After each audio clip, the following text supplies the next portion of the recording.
said, do you know that you look like Prince Harry? And I'm like, yeah. And she's like, do you get that a lot? I was like, yeah, I get that all the time. I was like, I also get a lot of other redheaded comparisons, regardless of whether they are just or not. And she didn't pick up on the sarcasm. I was pretty soft with my tone. I didn't really grill her. I didn't really make her feel bad. But I was like, okay, if you're going to interrupt me, at least tell me that I'm hot or that I'm looking good or something. Give me a compliment. Just don't make an observation that compares me to a generally unattractive and unflattering looking person. So my question for you guys is, out of the three that I get compared to the most, do I look the most like Carson Wentz, Prince Harry, or Ed Sheeran? Definitely not Ed Sheeran. I think it's a combination of Wentz and Prince Harry. Okay. Yeah. Okay. Vinny? Thank you. Wow. Vinny coming through. Okay. That's awesome. That's such a soft take. None of them. Yeah. No. I think, no. Definitely Prince Harry, Carson Wentz. They're similar. I see similarities. I mean, I wouldn't say, obviously, I say walk around and I go, oh my gosh, it's Prince Harry. I mean, there's similarities. Is Sam on a mic right now? He probably gets getting picked up a little bit. Okay. You want to open the show? I guess I can open this. Is Vinny on the mic? Yeah. Does that mic actually work? People shouldn't have heard him that well. All right. I guess we can start the show. Yeah, let's do it. That time of the day on Thursday. Yeah. You're really good at telling time. Yeah, if anything has been 10:39 a.m. decided this morning. 10:39 a.m. and we are the Locker Room. I'm your host, Justin Reed, alongside Andrew Tenney. That was our little discussion about who Andrew Tenney looks like. And all redheads look the same. Feel free to comment as to what redhead you think Andrew most looks like. If you missed it, does he either look like Prince Harry, Carson Wentz, or Ed Sheeran, or a combination of the above? We'd love to hear your thoughts on our Facebook page, as well as any other sports topics you'd like to talk about. Do you know what else I'd like to talk about? What do you want to talk about? I want to talk about Lucky Bird. No, Lucky do you Bird, want to do the ad read? I don't want to do the ad read. The Okay. ad read, I have my own ad read. Lucky Bird is your thing. It's our thing. It is the Locker Room's thing. It is the Locker Room's thing, but it's Andrew's thing for reading. Yeah, so you guys know about Lucky Bird. They're our favorite. They're our presenting sponsor, one of the two. And they are a Spokane-based e-commerce and digital marketing company dedicated to helping local companies scale in the online world of e-commerce and digital marketing. So we want you guys to visit luckybirdbrands.com to have a down-to-earth, no-pressure conversation about your digital marketing and e-commerce strategies today. Shout out Lucky Bird. Have you ever been to Vegas? No, I actually haven't. So I heard, this is just some little bird told me, Nice. that if you go to Vegas after using Lucky Bird, you'll win because they're that lucky. Okay, I will say today that is your worst one. Worst one? I said Your worst a one. little bird told me that if you want to be No, really you don't have lucky, to explain it. You don't have to break it down to That me. was pretty I well was here. done. I heard it the first time. That's fine. It's okay. You got to run out of stuff at some point. I mean, No, I haven't you've been ran keeping out. this I haven't ran pace out for at a all. while. The only thing I ran out of was jerseys. That's why this is now the second week in a row I've worn something that isn't new. So that's not my problem. You're gonna have to. Christmas is around the corner. You're gonna get some more jerseys. It is. I did get 3 new jerseys for my birthday. Okay. I'll probably ask for a couple new ones just to see what I can get, and I'll debut them here. Okay, cool. Just for our loyal viewers.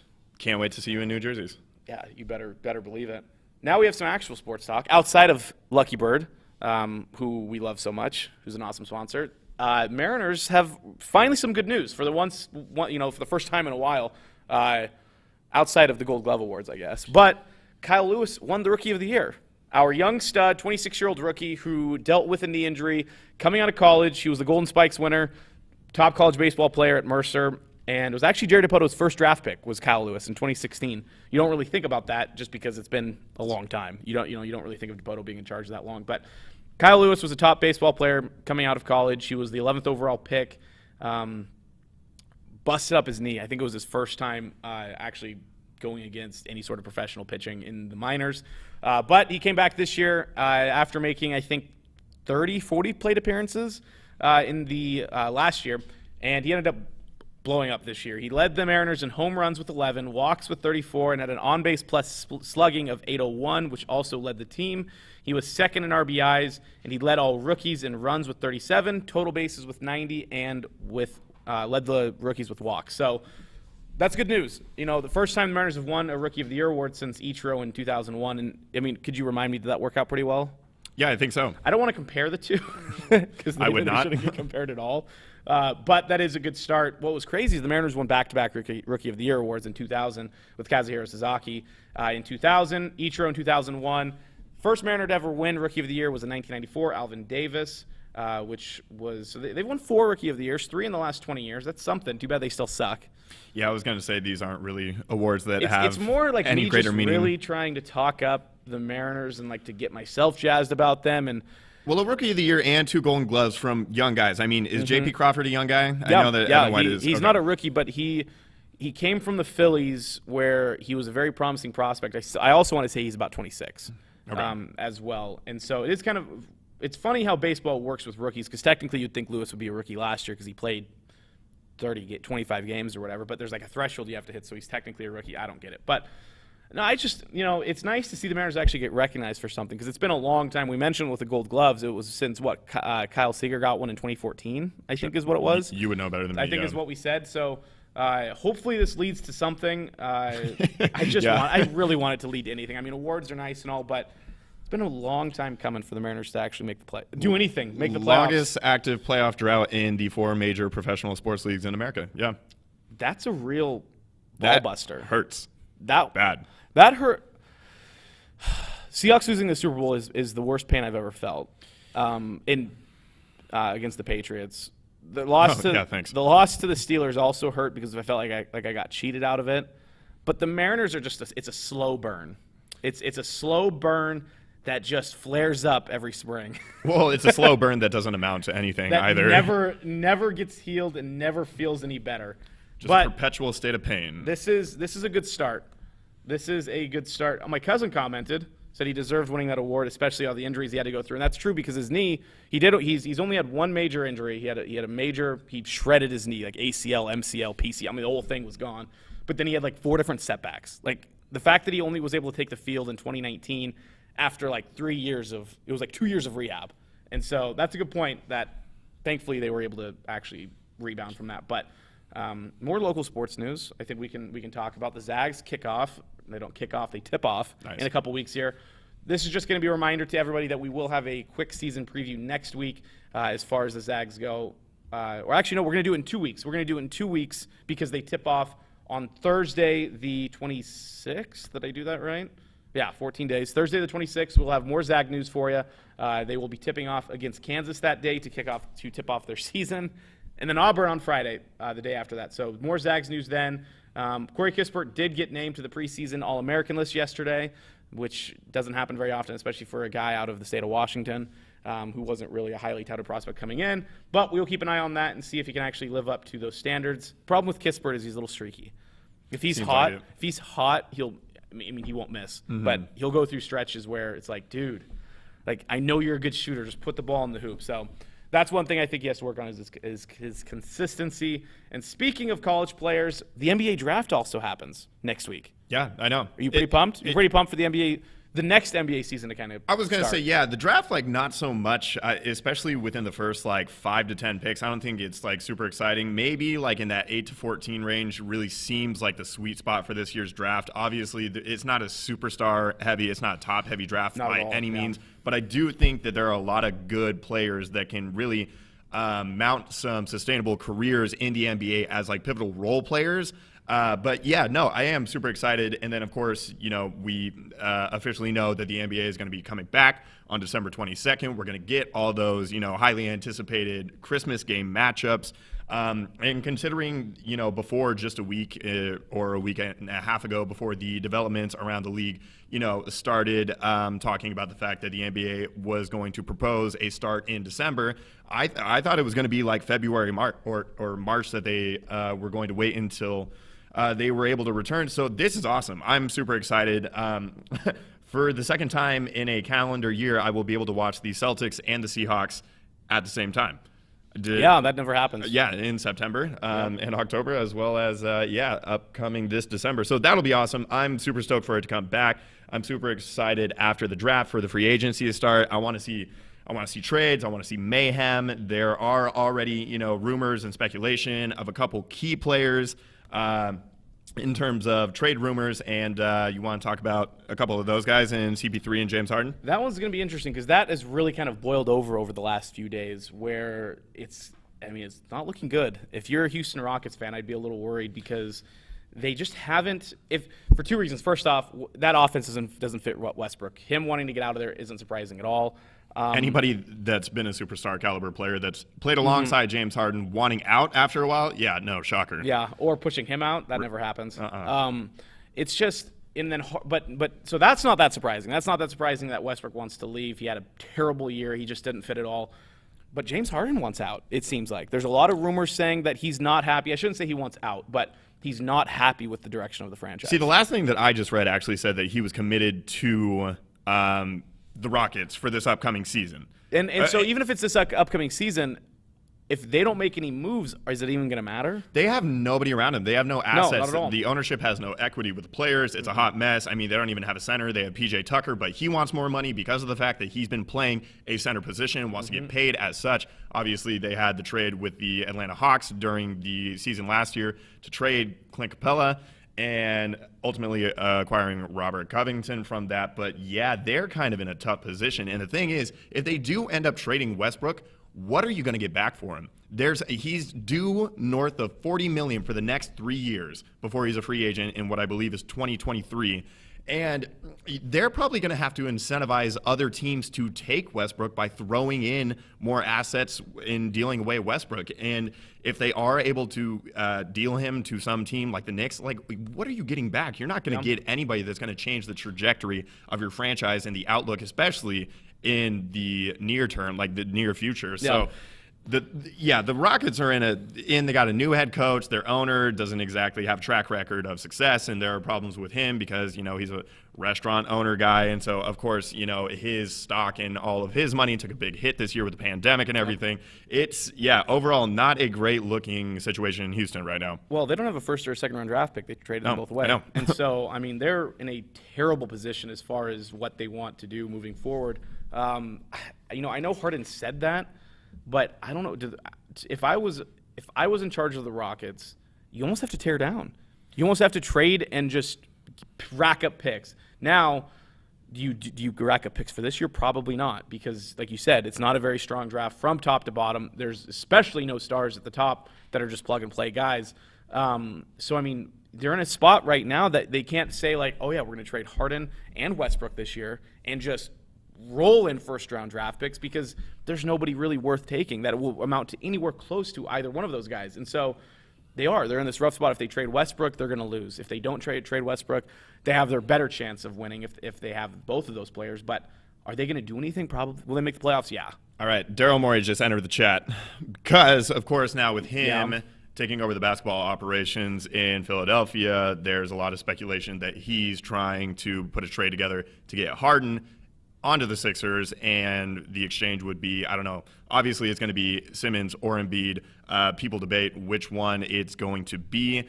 What do you think about the prospect of Harden? Just that would be a huge East to West Conference trade. That would flip the landscape for both teams. I don't know if either one of them would end up in a better position after the trade. I don't think so. I don't think so either. I don't think the status quo would change. If anything, Harden's a better player in terms of scoring. Like Harden's a guy who can make your team win no matter what, but he's not good enough by himself that like a LeBron. Like LeBron could if you win. Want to be a good regular season team, sure. Exactly, yeah, because he just disappears in the playoffs like always. So, no, I don't know. The Rockets are in this spot where they obviously have disgruntled players. And even though if Harden did just say that he is committed to staying, it's more like, I'll stay. Like, I'm making the max money, I guess I'll stay. Yeah. Like, they're not going to win. And I don't think the Rockets have any moves to make where they'll be able to be a title contender. They're shooting for the playoffs. No. They're a team that's going to try to make the playoffs, and that's about as far as they'll go.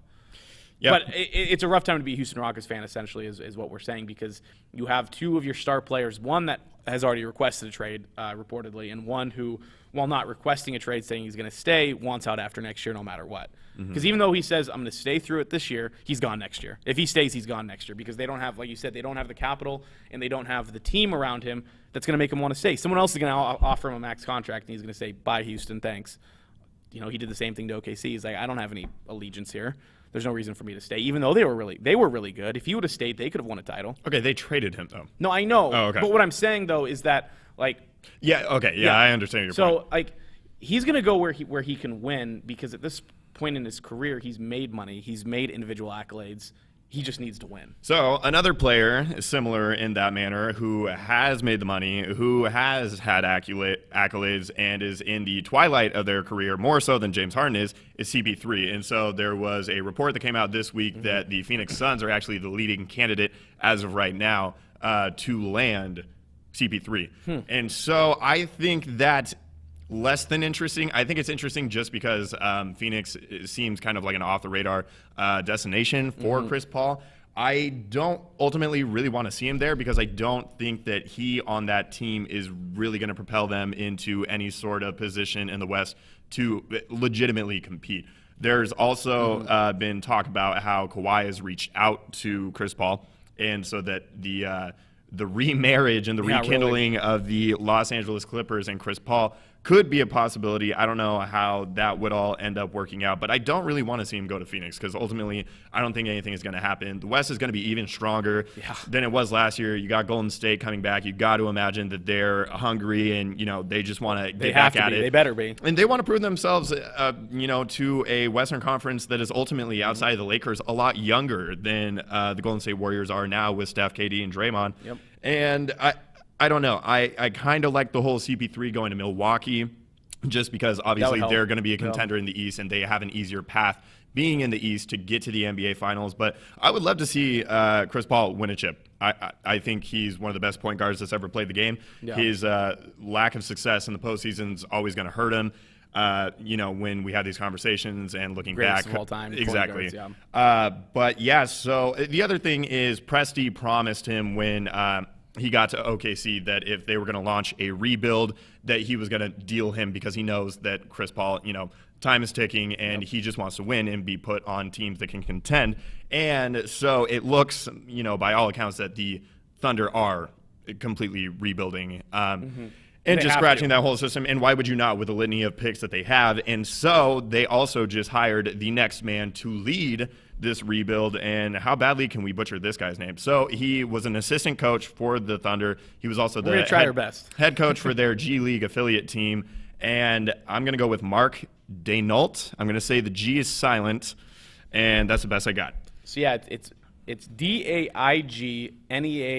That's French, right? That looks French to me. It looks French AF, yeah. So, like, Daigneault.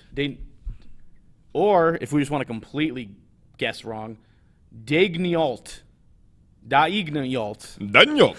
Something like that. Yeah, but so he joins a list of newly hired head coaches that were off the radar and kind of unexpected. From G-League type areas. Yeah, with Steven Silas, we have Nate Bjorkgren, which, again, another great names with some silent consonants in there that are going to trip English speakers like us up. All of the commentators are going to be like, okay, give me the media pack here. I need to see how this pronunciation is.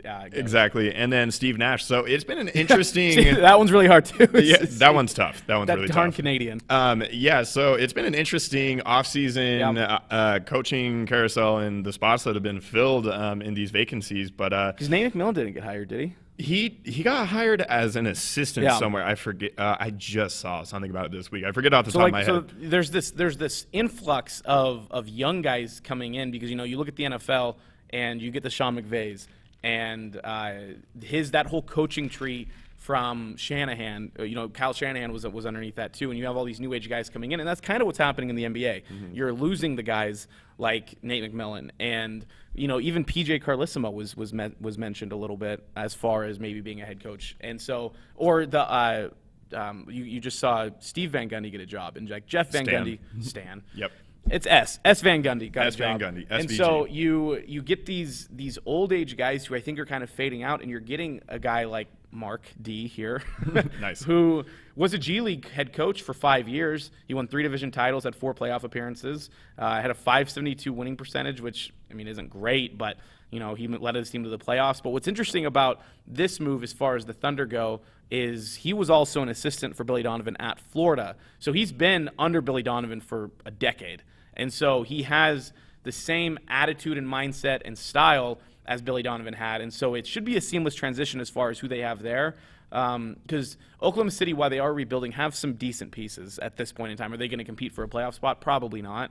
But they're building, and if they can continue similarity in style, similar coaching style, that'll help moving forward as far as some of the young guys who don't have to learn a whole new system. So that's probably one of the big reasons why you see some of these teams just pulling up an assistant who's been a G League head coach with some of these guys, now as an assistant, now as a head coach. And so I think it's a decent move. I mean, why not, I guess? I mean, it's not flashy, it's not a splash, but it's probably safe. Sure. If I'm a Thunder fan, and I'm nowhere close to a Thunder fan, I feel like it'd be very neutral. Like, Yeah, very neutral. Just like sure? Question mark. safe. It's a very safe move. So we'll see what happens with all these new coaches, because there's a lot of them, and there's a lot of them with bad teams. Thunder are a decent team, but again, they have a lot of pieces that they need. So yeah, that was an interesting move too. Is that it for NBA news? Anything else happen? Do you want to take have the a? draft. We're really good at predicting things, so Yeah, why don't we do like a little prediction of the top 5 picks? Let's do a quick prediction here of the top 5 picks. It's boring. You already kind of mentioned this. It's kind of a weird draft. It's a very strange draft. There's multiple guys who have a ton of potential. Mm-hmm.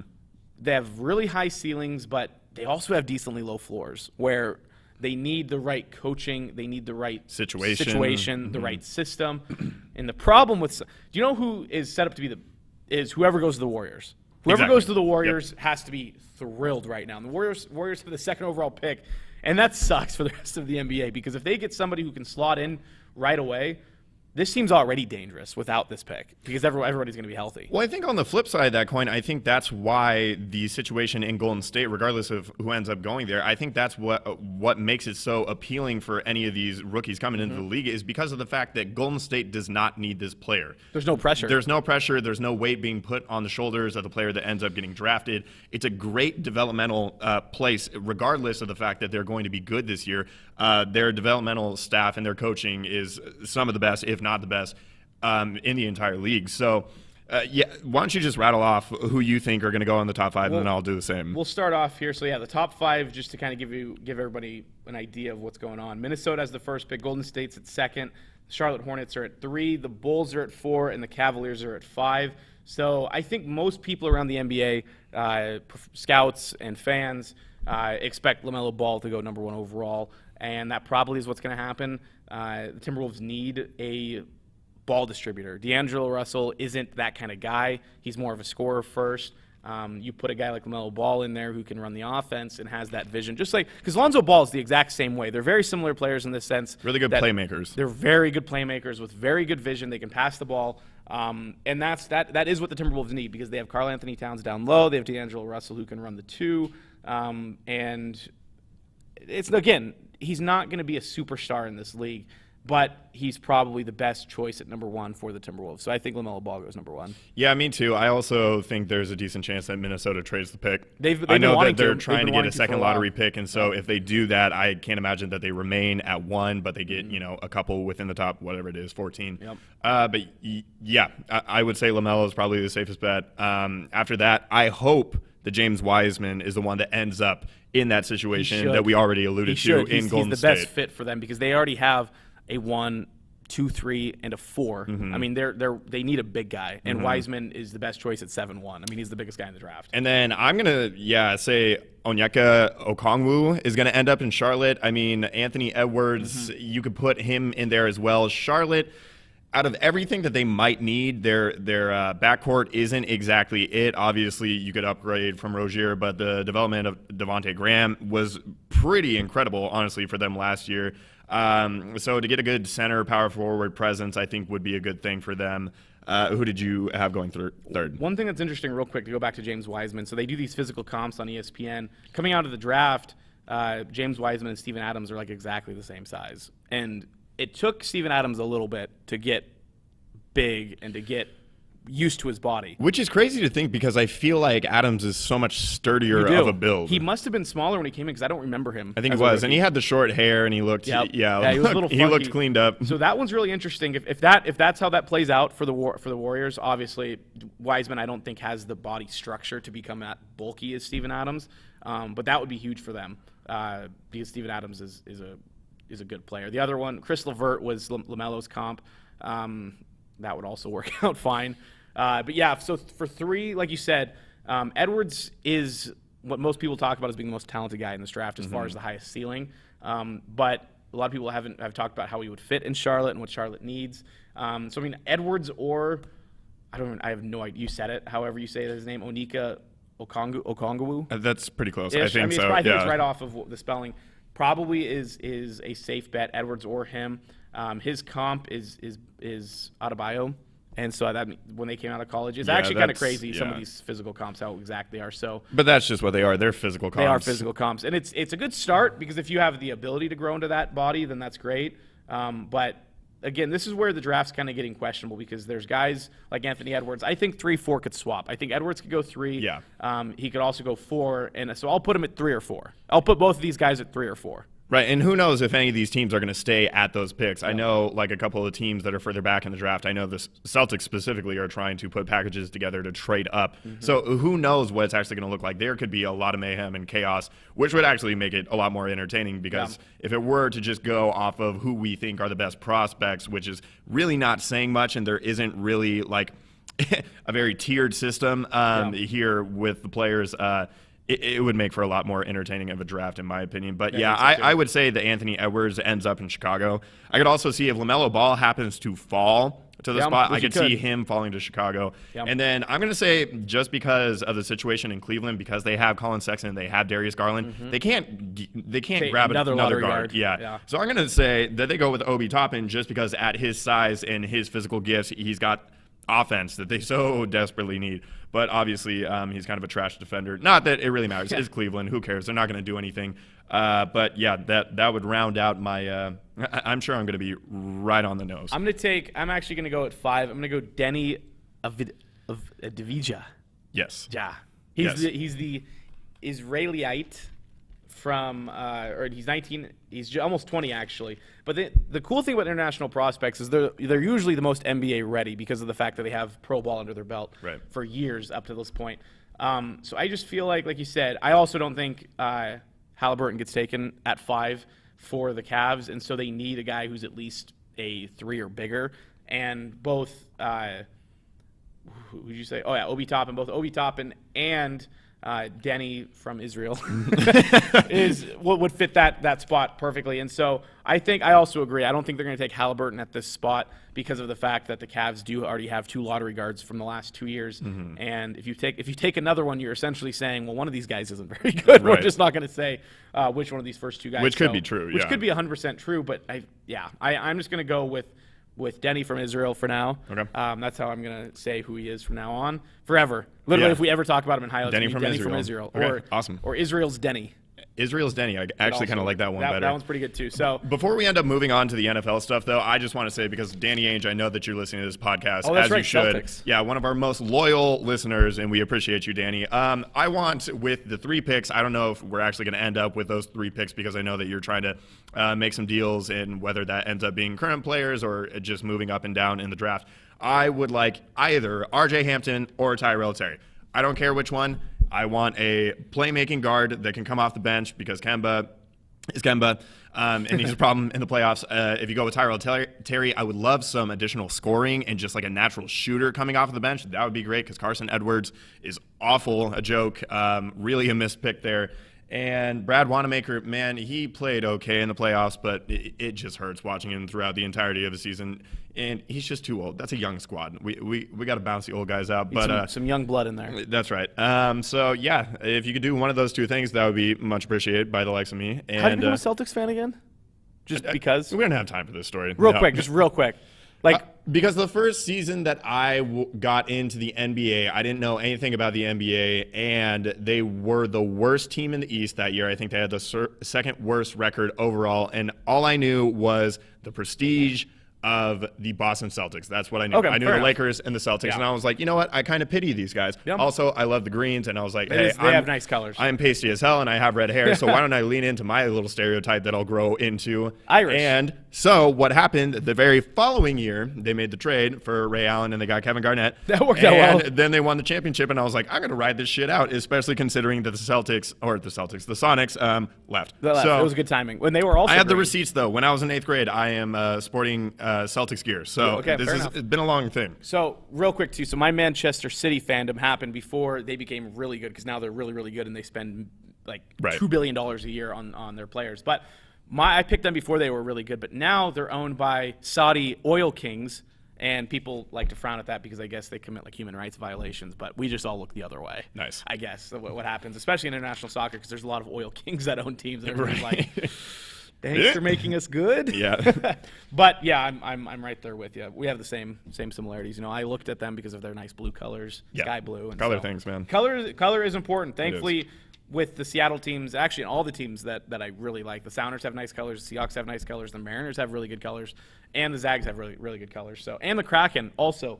Yeah, which the we don't have Kraken, up right yeah. now, but the Kraken also have very good colors. So, well, you know, what happens, though, if you have an old jersey from a team that you don't love anymore? They've hurt you, they've let you down, and you just need to get rid of that jersey. Don't take it to Goodwill. God, no. Take it to let Lake City Hauling haul it away for you. That's the best option.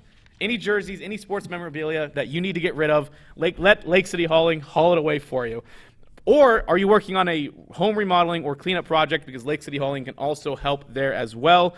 Save yourself a stressful trip to the dump by letting them haul any small and big items for you.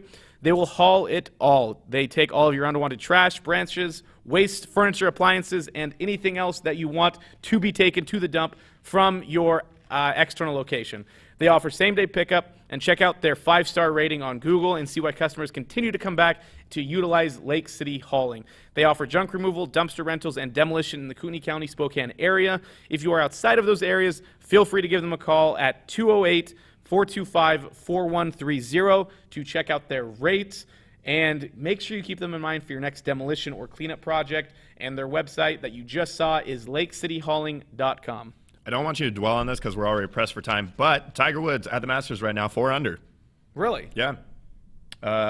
Casey's in the lead. Webb Simpson's up there. Little Lee Westwood. Holy shit, I didn't know that you were still a thing. John Also Rahm, good. of course, who had that 6 shot, but yeah. He did have that sweet shot, which we will get to later, I promise. Okay, let's go. That is lined up. So do it. Let's jump to the NFL real quick. The NFL did have an approval just passed by the NFL owners a few days ago that will have 16 total playoff teams, which is half of the league, 8 teams per conference. But that's only if the COVID-19 pandemic impacts games and causes cancellations. So keep an eye on that because that would be wild. Let's just let all 32 teams in the playoff. Playoffs. Let's just go. Everybody can join the playoffs. Have fun, Jets. So we'll see what happens with that. A little bit of hawk talk here real quick. The Seahawks did lose to the Buffalo Bills 44-34. Yeah. Yeah. Yeah. I stopped watching with 5 minutes left. I've only done that since Pete Carroll took over. I think I've only stopped watching a Seahawks game 3 times. They had a game like 3 or 4 years ago in Yeah. Green Bay that they got, Well, the Rams game two years ago. That one was man, brutal. man. So the 44 points that the Seahawks gave up on Sunday were the most points ever given up by a Pete Carroll coached Seahawks team. It was ugly. It was really bad. The defense took 3 steps back after making a step forward against the Niners 2 weeks ago. They did get Carlos Dunlap, who actually had a really good game. He had a sack and a half and 3 tackles for a loss. Jamal Adams came back, had an awful game. yeah, he did, but he was super excited when he got that 1 sack. Yeah, he had a sack, Dude, which some was of the awesome, plays, but looking back on it, where he has no idea what he's doing in the middle of the field. He's a little He's so loosey-goosey. bad in coverage. Oh my! Which is weird God. because he was never that bad in coverage because he always would lock down tight ends, for instance. And I think there's 2 things happening here. First off, they had no offseason. Second off, he wasn't healthy. And actually, let's add a third one here too.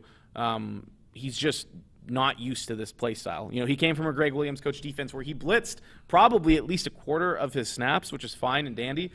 But they got to figure out how to use him. So at least he's healthy because he did kind of limp after the game. But I think he's fine. Quentin Dunbar needs to get healthy because he got burned over and over Also, again. did you see where he was lining up? Why? He didn't want to get beat. He was like 20 yards. He didn't off want to get the beat because receiver. I don't think he has a knee. I think his No, knee's he gone. doesn't have a knee. I don't know why you wouldn't have turned to Lyndon Stevens earlier. Earlier. Like, why keep Quentin out there? There it must was have been a every reason. I don't time. know why. I don't. Maybe I don't know. Dude, the biggest takeaway is like, okay, so the bizarre comments that Pete Carroll had after in talking about how he didn't think that the Bills were going to completely abandon the run game. I had a lot of problems with that because, okay, so obviously they're going off the last time that the Bills played, and that was against the Patriots, and I think the Bills ran the ball like 65+% of the time. Yep. Okay, but that, if you look at the circumstances and the conditions, okay, so the Patriots don't have a great run defense, can be had on the ground. Also was a bad weather game, really windy, so oftentimes in those sorts of situations, you turn to the ground game. Boy, but don't you think that with a competent coaching staff, which the Bills have under Sean McDermott, that they would look at the worst passing defense in the history of the NFL throughout this point in the season and think, we might be able to have a little success. We might be able to have our way with that. Also, considering the fact that 22 out of the first 24 offensive plays for the Bills were passes. Okay, like, that's great. Awesome, Pete and Ken, that you guys had a really good run defensive package and scheme going into the game. But where were the adjustments? Where are the adjustments? I mean, you have to be held accountable there and just in the flow of the game and being, especially going into the halftime, they did play a little bit better in the third and fourth quarter on defense, but really that's not saying much in comparison to what, like, it was just a travesty. It was a train wreck. In the first half. The Bills game plan perfectly against the Seahawks, and the Seahawks whiffed. And that's what happens when the two game plans, one rocks and one doesn't, and you see games like that. Seahawks kept it close because Russell Wilson still is good. He was off. He actually had a lot of bad throws. He forced the ball a lot. He had to. He had hit to, though. a ton. There were a couple interceptions, like the fourth down or the third and long interception. Like, dude, I don't care. Like, they needed to make plays, and the only way you make big plays is if you make big risks, and that's what happens when you make big risks and people don't make plays. So, you know, the picks are whatever. I mean, they were already down by multiple scores at that point in the fourth quarter, so I really don't care. A couple things that did bother me, the Seahawks defensive line actually looked pretty good. They looked good for 60% of the time probably, but the other 40% they disappeared, and Josh Allen had way too much time. And there were times that they blitzed, and this also goes into another point I wanted to make. The times that they blitzed, there were so many opportunities where they just couldn't get around their blocks, and they would send 6-7 guys, and every single one of them would get blocked, and Josh Allen still has 3 seconds to throw the ball, and he would just shred the defense. So if you're going to blitz, do it right and do it timely, because if you blitz every single third down opportunity, the Bills are going to figure that out pretty – I figured that out. I could say I knew when a blitz was coming. It was that obvious to pick out. And I know Pete Carroll doesn't want to blame Ken Norton because of the fact that it's Pete Carroll's defense, and that's fair. Then fine, Pete Carroll needs to figure out how to run this defense better, because something isn't right, something isn't clicking. The playmakers are back. The playmakers are there, especially next week. Next week with Jamal Adams practicing for a full week, Carlos Dunlap getting another practice under his belt, Benson Mayowa healthy, Rasheem Green getting another week. Snacks actually probably is going to play this weekend because Brian Monet has a bum ankle. So we'll see what happens. This defense can only get better. I was going to say that is literally the only silver lining, is that if this defense somehow got worse, that would be I don't horrendous. know. That would be bad. Yeah. And so I'm really looking forward to them actually making adjustments on the fly. They're going to play a Rams team this weekend that's going to be a very tough ask because of the fact that if they can't get pressure on Goff, it's over. It's bad. But It's going to be really bad. over. And so luckily they were, like I said, the defensive line, Carlos Dunlap looked really good. He did. He had a really good. impressive debut. It just sucks that it was marred by Right, the an awful incompetence of the defense as a whole. And then the other quick thing I want to mention, there are times when Seahawks fans look at the play calling on offense, and Schottenheimer will call a screenplay, and everybody's like, God, why are you running that? Why are you running that wide receiver screen? Why are you running that RB screen? But they didn't run it once against the Bills, and the Bills were coming after the Seahawks. Don't you want to offset that pass rush a little bit, keep it in check? A little bit, like a little bit. Because that's what the Bills were able to do every time the Seahawks blitzed. Not every time the Seahawks blitzed, but the Bills ran screens, and it worked out perfectly. Yeah. They ran it to Diggs specifically on one of the last plays of the time that I stopped watching the game. I know. Dunbar was off 20 yards on the line of scrimmage. They sent 7 guys, and all of a sudden it's one defensive back against 4 linemen. It's like, I wonder how this is going to go. Also, and then Diggs picked up the I know first that down. we're in a little bit of a pinch, especially as the running backs go. The fact that we had to sign Alex Collins to the practice squad, I think he got looked okay too. He did look okay. So can we put him in instead of Travis Homer? Travis, I appreciate what you did last year with all of the injuries that we had, and having to turn to you, and you made a couple really good plays in the San Francisco game to end the season. But God, you cannot pick up a blitz to save your life. He needs to be in pass obvious situations where he's not expected to stand and block. I don't know. I like him. I like him catching passes out of the backfield. Yeah, I'm fine with that, but we keep running with him, and he's had zero success running the ball bounced all back. year, every time. He can't fall forward. He's too small. And he doesn't pick up the blitz well at all. He's not good in pass protection. Just leave DJ out there or give me Alex Collins. Like, I'm so down for Alex Collins, and then we just signed Bo Scarborough. So it's rough back there right now. So how'd you go on picks this week? Just about the same as I always do. Solid 9-5. Really nothing to. So I added a game to my lead. To brag So about. I'm up 3 games? Yep. So I'm up 3 games in our picks, so that's awesome. My largest lead in a couple weeks, I think, because I think I've only been. I think you got up to 4 at one point. I think 3 weeks ago I was up at 4. I think that sounds right. So the thing is, it's going to be so much more difficult for me to climb back now because the games are a little bit easier to predict because we have a larger sample size of who these teams actually are. I just have to keep chipping away and keep adding games here. Yeah, so I have a couple here that are literally just going off the fact that I need to make up ground. So you can. That's fine. This is the week then. So yeah, I went 10-4. I now lead by 3. Tonight's game actually is a sweet Thursday night game. I guess, except for the Colts are gross. Yeah, but they can be good. Phillip Rivers looked good before last week. Two competent teams, two okay, good teams at the least. Yeah. So we have the Colts at the Titans tonight. This one is actually a decent game to pick in terms of it's a toss-up in my opinion. Oh no. I think so. No. I'm gonna pick the Titans, but it's still a toss-up. Yeah, I'm gonna pick the Titans too. Phillip retired. Well, he had stopped playing. No, he had 2 good games though before last week. Cool. Okay. He was looking better in that offense because that was the big thing was him getting comfortable in that offense, and then he looked bad this last week. Or if the receivers can get used to his arm, which they can. The defensive backs have gotten used to his arm, that's for sure. Yeah. Also, they've been used to his arm for the past 5 years. Career. Yeah, I would hate to catch passes from Phillip Rivers because that arm slot he's like 2 games away from just becoming a complete submarine thrower of the football. I love it. He sucks. Love it. I'm all on the Phillip Rivers. Give me Ben DiNucci throwing that sidearm pass over Wilson Phillip. Had a sweet sidearm pass, actually. He did. But you know that only Patrick Mahomes can make that throw. Well, ESPN is just getting off to Patrick Mahomes consistently. And Russell Wilson does that. Everyone's like, nah, whatever. Yeah. Whatever. Then we have the Texans at the Browns. This is actually also a good game to pick. Yeah, I feel like the Texans could actually give the Browns a pretty good run for their money, but I trust the Browns defense. Obviously, they can run the football at will. I'm going to go with Browns coming off a bye. I'm going to go with the Texans. I Nice. think Deshaun Watson's going to have a good game. I need him to have a good game for my fantasy team. I'm in this situation on my fantasy team where I need wins, and I need wins now. Okay. So I'm is that how that works? You need to win games in fantasy? I need to win games, and I need to win games now. Okay, cool. We have the Washington football team who Dude, man, every time I pick them, they just let me down, and it's been in heartbreaking fashion twice against the Giants. Alex Smith looked good, though. He threw for like 300-plus yards. Yeah, he looked pretty okay. He's definitely now the comeback player of the year, for sure. If he gets a few more starts under his belt, too. It's locked in. But definitely. Yeah. I'm going to go with the Lions. Yeah, I'll probably go with the Lions, too. They're at home. And Washington. Cool. That doesn't mean anything. Stop saying does, the home though. thing. No, it doesn't mean because, shit. Because you get to play you're in your own locker room. You stay in your own bed. It matters. Sure. They're all professionals. Anyway, what's next? We have the Jags at the Packers. Yes, this is. So we have the Packers winning. Yeah, we do. All right, that was easy.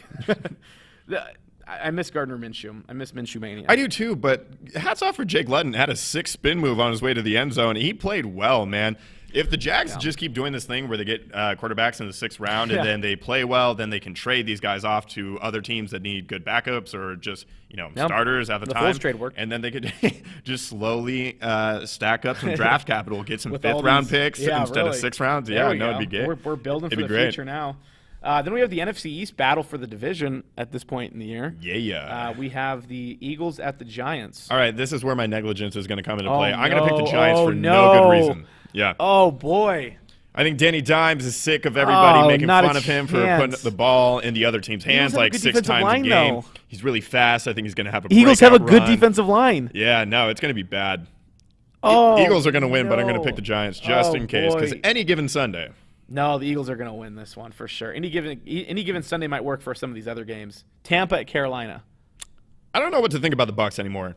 Yeah, they got smashed. I just said last week that they were a problem, and now they got problems. So, yeah, I don't know. That was one of the more bizarre showings of the entire year. It was year. kind of a Probably, bad game, yeah. unfortunately. You think 38-3? Yeah, kind of bad. I'm going to go with the Bucs just because I think Tom Brady's going to right the ship I think. Yeah. But the Panthers, they are the textbook definition of a frisky team. I mean, they pushed that Kansas City team this past Sunday. But no McCaffrey. Mike Davis. Don't care. He's the GOAT.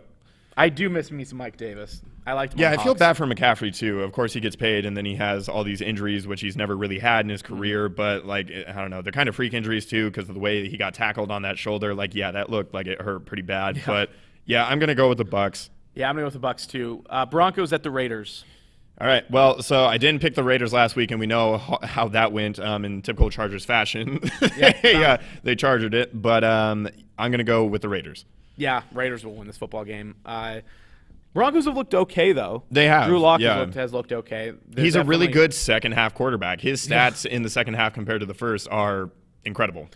Then we have the Chargers at the Dolphins. This is a very good game. This Battle is of the rookies. sexy. This yeah. is a really good game because this will kind of determine who the best rookie of the season so far. I know Tua, this is only going to be Tua's third game, but people are going to look at that that way. But at the end of the season, they're going to be like, well, Tua beat him, or well, Herbert beat him. Yep. So I think this is Herbert's moment against Tua after all of the painful losses that the Chargers has suffered for the past few seasons under Phillip, but now the torch has been passed to Herbert, and they lose in maybe even more painful of a fashion now. 2 consecutive weeks on the last play, and especially the one this past week. That was just brutal, overturning that call. Yeah, that was bad. At the end there, but I'm going to go with the Chargers. Yeah, I really wanted to go with the Dolphins, but I do think... Are you serious? I am serious. I was thinking about this game because I saw the stats. What the hell, man? Well, because the problem with the Dolphins is I love their defense. You want me to pick the Dolphins? Would you please? This is one of my games that I need to make up. I figured for sure you were going to go with the Dolphins. They're better coached, that's for sure. You're trying to sell me on it, but I like the Dolphins already. I like Brian Flores, and I like that defense. Then take them. Just do it. Shoot. Just do it. Shucks. Dolphins. All right. That was good timing. That was good timing. You kind of made a sound. Sam made a sound over here. It was like on cue, and then I kind of timed it right. It was like sound, me. Yeah, Sam's a big sound guy back there. Big sound guy. Fine, Dolphins, whatever. Cool. Bills at the Cardinals. Let's go Bills. Yeah. For multiple reasons. Just for rooting interest, yeah. Also, it would just be nice if the Cardinals had to deal with what we did last week. The Bills are a better team than the Cardinals. Let's make that clear. Yes. Yeah. They're also a better coach than the Cardinals. Yeah, I'd agree with that. Okay, Bills. Then we have, also the Bills, if I didn't make that clear. Niners at the Saints. Yeah, the Saints are back, unfortunately. Yeah, I was hoping, well, actually, luckily their record right now, Seahawks are really only competing with the Packers for that top seed right now.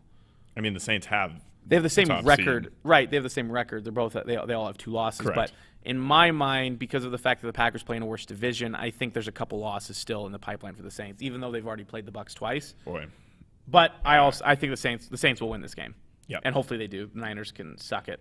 Bengals at the Steelers. Steelers will move to 9-0. I think 9-0, right? Because they've had their bye. Yeah, I mean, Cincinnati is kind of in the... They'll give them a little bit of trouble. I was going to say, they're kind of in the Carolina category of just being frisky. All those games that they've played have been competitive, but I'm going to go with the Steelers now, if the Steelers play the way that they did against the Cowboys last week, now, Bengals would win. Bengals would have won that game. They looked bad. They looked really bad. Dallas didn't do anything special. They suck, and the Steelers made them look decent. But they are back at home, so that will make a big difference. Then we have the Ravens at the Panthers. Cam Newton is not good. You mean the Patriots? No, Cam Newton. No, but the Ravens at the Patriots is what you're saying. Yeah, but Cam Newton is bad. Yes, you are correct. Cam Newton is not good. So at the beginning of the season, people came in with this thought like, Cam Newton might actually fit. He might actually play pretty well. And he answered those by playing pretty well. But, God, I've watched his last 2 games, and he cannot throw a football. There is something wrong with his mechanics to the point where his platform's always been off. Never, always. Right, but he's at least had arm talent before, and he doesn't have that same arm talent because he literally and he's always done this, like you said, but he doesn't have the same pure arm talent as he did coming out of college. He throws his entire body at this, and only for like 10-yard outs. Like, he has to completely step into the throw and throw his entire weight behind the football to get any sort of momentum behind it, and he skies half of them. He's not good. The Patriots will miss the playoffs, and I think they'll go like 6-10. And they're going to lose this game. Yeah, I actually kind of wanted to pick them. I don't know why. I'm thinking about it more from Belichick's defensive, perspective, yeah. and the Ravens' offense has just been bad. The fact Yeah. that Lamar came out on the Rich Eisen show this week and mentioned the fact that defenses are calling out plays before they even happen. That's not. That's never a good sign. It's not a really good sign. It doesn't help to admit it to the national media either, but yeah, I'm going to go with the Ravens. Is this your buddy here, Tad? Yeah, what do you say? So, in your guys' opinion, that's nice. That's a good start. Who is the most underrated or least talked about rookie in an offensive position this season? Damian Lewis. Actually, That's actually a really good- Damian that's a good Lewis. take. That's a Tad, good take. that was a really good question. I'm proud of you. I want you to know. Yeah, Damian Lewis, he's been in the top 5 of rookies from PFF week after week after week. I actually think he took the #1 spot this week, but no, he's been freaking awesome. So, yeah, I would go Damian Lewis for the Seattle Seahawks out of LSU. Yeah, no, that's actually a very good pick. Thank that you. Kind of ruins my thought here. Let me go through.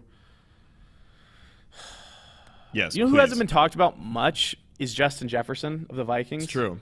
That's a fair pick. Yeah. I think that's a decent option because the Vikings haven't been very good, and it's all they centered also around Dalvin have Cook. not been passing. No, Exactly. It's all been on the ground. Dalvin Cook, but Justin Jefferson had a few week span there where he became kind of the Stephon Diggs role where Yeah. he's the vertical guy.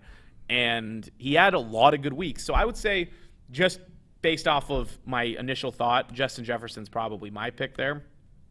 I have multiple mutual friends with Tad. Really? I have 9. Well, Tad's friends with literally everybody on Facebook, so that's not really anything worth How many mentioning. friends does he have? Okay, would you just tell me who He you got only has between the 1,300 friends. That's not that many. That's a ton. Anyway, Vikings, Monday night, Bears. Oh, he's friends with you. Crazy. I'm supposed to tell. Yeah, Vikings, Bears. You tell me. Vikings. I really want to go with the Bears. I said this last week and I didn't, and I probably shouldn't again. I'm going to go with the Vikings until the Bears switch back to God Mitch Trubisky. Damn it. Okay, so I'm I not think going to be able to Trubisky make is up more as of a- much ground as I was hoping to. You'll be able to make up at least 3 games. Oh, wait, though. actually, no, because we haven't picked the Seahawks game yet, Oh, and you're- Lord knows someone's I'm about to pick the Rams. Dude, Someone's about to pick the I Rams. can't, dude. I just can't, in good faith, in good conscience. I do not trust Seattle right now at all. And the Rams always give them problems. The Rams, They do. I mean, they run a ton of motion pre-snap. We know that. You would think that the Seahawks would, at this point, facing them 2 times a year, and over the past 3 or 4 years since Sean McVay has been there, have that figured out and kind of realize that. But again, if they can't put any pressure on Goff, he's just going to tear him apart all day. And these crossing routes and everything that the Rams run, we saw it all day on Sunday. It is now called the Legion of Room because there's That was nobody such a within a 5 stupid- yards radius. that No, was such a that's hilarious. stupid meme. No, That was that's so dumb. That's warranted. No, I don't that care was if it's dumb. stupid. They deserve it. I'm going to go with the Rams Some because I douche trust. in his basement came up with that, and now it's some big meme. Also, the Rams have a good defense. They have a top 5 defense this year, which I feel like people they aren't actually? talking about that much. Yeah, in terms of pro football Yeah. focuses, top Their 5 ratings. defenses. That's but fine. Yeah, give me Los Angeles. Okay, well, this is where you won't make up anything because the Seahawks will win this football game. Seahawks are going to come out after being embarrassed in Buffalo, and that defense is going to make a statement. If they do, I'm here for it. I'm not going to be mad about it. Seahawks will win 33-23. Doubt it. 33-23, you heard it here first, folks. All right. Okay, those were our picks for the week. We'll see if Andrew can make up this 3-game deficit that he currently has. It is currently 11:30. We're supposed to be done right now, but we have about 5 minutes worth of content left, and so they're going to have to just live with it. Jabroni time. I think I was going to go first. Yeah. All right, I got my Jabroni lined up here. We already kind of talked about Daddy Phillip, but this isn't good. Most people have This seen was this the video. funniest play of the year so far. This I think. was really, really funny. It was sad though too because poor This old should Phillip. have by itself ushered him into retirement. Yeah, well, we'll take a look here and see how this one goes for him. Winding down in this opening quarter, cutting it to the outside. Taylor keeps the legs churning, and he lost the ball. Ravens have it. Down the sideline, Chuck Clark hurdles and still going. Clark goes. Poor Phillip, because he was in a good position. He was ready to make an impact in the play, and his poor old legs just gave out on the guy. And he fell like this. He looked up. There's guys coming. I'm going to flail my arms at the guy who's going over me. That's the second time that happened, though, this week. There was another play I don't remember exactly which game it was where a guy fell. It was the Cowboys Steelers game. It was on the punt return, on that crazy punt return, and the kicker or somebody was on the ground and was able to impact the guy's foot enough. So not a bad play because it worked for the Steelers guy, but poor Phillip Rivers got embarrassed. I don't feel bad for Phillip. I don't feel bad. I think it's just really funny. I feel bad for his kids, which he has like 17 of, the fact that their dad's going out there just looking like a buffoon week after week. Hang it up, Phil. Hang it up. I'm tired of watching this shit. That's not very nice. I don't care. I hate it. You don't like Phillip Rivers? No, he's so gross. He's so gross, especially with the Colts. He's so gross. I love the Chargers now, and it's basically from two things. It's the fact that they don't have Phillip Rivers anymore, and Justin Herbert's fun as hell to watch, and they finally got their uniforms right. So the fact that I can like the Chargers says a lot about how much Phillip impeded my enjoyment of that franchise. Phillip's fun to watch. No, he's not. You just never know what he's going to do next. No, he's not. You never know what he's going to do. Do you want to see my jabroni, which I don't think you've seen? I haven't seen. So Penn State offensive lineman put in work on a defender here. I believe this was this past Saturday. I can't tell which team they're playing. But, yeah, why don't you roll it, Sam? Oh, my goodness. Oh. Oh. That's like the worst look for a power move all time. You said Penn State? That is. There's no way that wasn't like during practice. No, that was a game, man. That was a game. We're not talking about practice. Oh, my God. Yeah, I don't know how much there is to say about that. I mean, you watched what happened. Again, I do think ultimately it's a power move. However, being in a powerful position as that man was, not exactly a great look. It was against Maryland. So not even just like a small-time program. That was against Maryland. And Maryland beat him, too, so that's what you get. He's 6'6", 310. Sometimes you just got to let him know. You just got to give him a few extra pumps in the behind. On this website, some might call it a teabag or a hump, if you will. That was not a teabag, no. No, it wasn't. That is hilarious. So this guy's name is Rasheed Walker. Just so everybody knows that, left tackle, Penn State. His draft stock just skyrocketed. Oh, every single NFL team and player is going. Actually, every single NFL player is going to their GM saying, "Watch this guy. Yep. This guy will help us dominate." This is a football player. This is a man's man. This is the kind of football player we want on our football team right here. Rasheed Walker, the 6'6" left tackle. They fell to Maryland's the Terps, and I wonder if he has a girlfriend, and if so, I wonder what her comments were. She was we gotta. Don't look it up. No, God damn it. Let's just go. No, you do your closing time first. I'm gonna look him up here. Hey, Sam, you want to pull up a couple pictures from my closing time, sweet boy? So the Jets and the Patriots actually played in an entertaining Monday Night Football game, given both their records on paper did not look that good. So one really funny image that I saw was, of course, Cam typically does on very crucial drives, before he starts to drive, before he walks up to the line of scrimmage. He prays a little bit, and so the caption on a tweet that I saw was something to the effect of, Lord, please do not let me lose to the Jets in prime time, which I thought was hilarious because they very well could have and probably should have. But he did lead them down the field, and they were able to call a timeout in field goal range. And on the field goal, set up the attempt from Nick Folk, which was successful. Jet? The former Jet, yep. The Jets... This may have been the most intelligent tactical decision of Adam Gase's tenure with the Jets because he put 12 guys in on defense. So if Nick Folk decided he wanted to miss it, Adam Gase is like, nope, we need that first-round pick. I'm not going to be here for that first-round pick anyway, but hey, I'm going to do Joe Douglas a solid, and we're going to give Nick Folk another try just in case he decides to shank this field goal. So I want to tip my hat to Adam Gase because this is probably the most noteworthy thing that you've done all season. This is so Jets, but almost in a good way. You still want him fired after a play like that? Yes. What? I mean, he's going to get the rest of the season. If they fire him mid-season now, it's just like, what the hell are you doing? You could have done this 5 weeks ago. You could have done it after week 1, frankly. But, yeah, good on you, Adam, for ensuring the number 1 pick or helping to ensure the number 1 pick for the franchise that is going to fire you. Yeah, no, that's pretty funny, actually. I did not see that. The Jets should have won that game. They're so bad. The Jets are so bad. Flacco, put him in the dirt. Well, what happened? Did you see the very, the second to last play before that field goal was lined up, there was a catch in the middle of the field with like 3 seconds left, and the Jets all came through and touched the guy while he was down, and the Patriots were like, thanks, timeout. Yep. That game would have ran out had no one touched him. Yep. Jets are bad. Jets are really bad. All right, my closing time is actually an awesome play, one that defies all logic and physics, and it is also in reference to the Masters, which we kind of touched earlier. Watch this magic.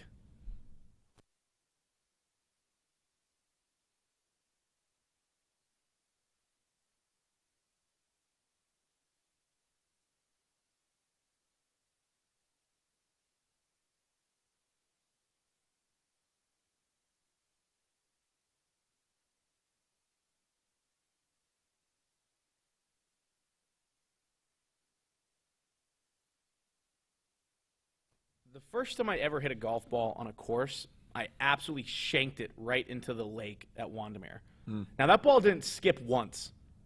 How in that ball skipped, what, 3-4 times? Oh, I was like, that ball skipped multiple times. What are you talking about? You're talking about your shot. No, not my shot. My shot just completely sunk in the water. No, that was incredible. I mean, yeah, golfers do this all the time. They also like to do it, when the ponds and the lakes freeze over and everything, and it hits some very tricky shots like that. But, I don't really know what else you can add to that. I mean, you could just marvel in the shot in itself, and I think that does and says everything about the shot that you could possibly say. That was absolutely incredible. I'm glad that it counted for nothing. Yeah. But, yeah, John Rahm, tip of the cap, man. Cool. That was sweet. That was probably one of the coolest hits you'll ever see because of the fact that it was also a hole-in-one. Not that he just got close to the pin, but he actually drained it. Yeah, PFT commenter. God, I always screw that up. That makes sense. He put Jesus on the hot seat. He's like, hey, you're not the only one walking on water. So Joe's doing it. Yeah. Joe's walking right along that water. See, I think those. It's John Rahm. It's okay, man. I would make an excuse like it's early. It's early Thursday, but it's 11:38 now. Just say you're overly caffeinated. That's what I'm just ready to go hunting this weekend. What are you doing this weekend? We'll end the show. What do you have going on this weekend? That's a great question. I don't know. Probably just typical watching football and drinking. Yeah, just hanging out. Nothing planned. Nothing really. Yeah. Mm-mm. I'm going hunting today. Literally like an hour I'll be driving. Oh, sick. And then I have a Friendsgiving on Saturday. Nice. Wow. How old are you? Friendsgiving. Oh, it's awesome. Damn. There's going to be like 20 of us. Oh, that's a lot. But Mr. Inslee, don't worry about it. Don't come knocking on our door because I know that he wants to. But I have that, and then I have football on Sunday, and that's about my weekend. It sounds like a pretty good weekend. Pretty good weekend. Yeah. Very busy. A lot of traveling. Hopefully I get a deer up there. We'll see. Do you like your friends? Yeah, they're pretty cool. Okay. Yeah, I'll be bringing deviled eggs and mashed potatoes. Ooh, nice. Yeah, we should be set up pretty good. Very nice. Show up around 4, play maybe some beer pong. We'll be out there, maybe some Rage Cage later in the night. Very nice. Rage Cage is probably my favorite competitive drinking game. It gets hectic. I think it is my favorite. But we'll see. That weekend will be fun. But we will see you back here on Thursday next week to talk more sports with you. I don't think anything crazy is happening in the world of sports up until then. College basketball is coming here pretty quick. NBA draft will be on Wednesday, so we'll have a little bit of a breakdown on that. We'll see if any Zags go in the first or second round. Until then, I am Justin Reed alongside Andrew Tenney, and this is The Locker Room. Thanks for watching The Locker Room on Spokane Talks. Check us out on Facebook as well as our other platforms. We want to hear from you. Join the conversation by emailing us at info@SpokaneTalksOnline.com. And for more sports news, opinions, and content, follow Justin and me on Twitter.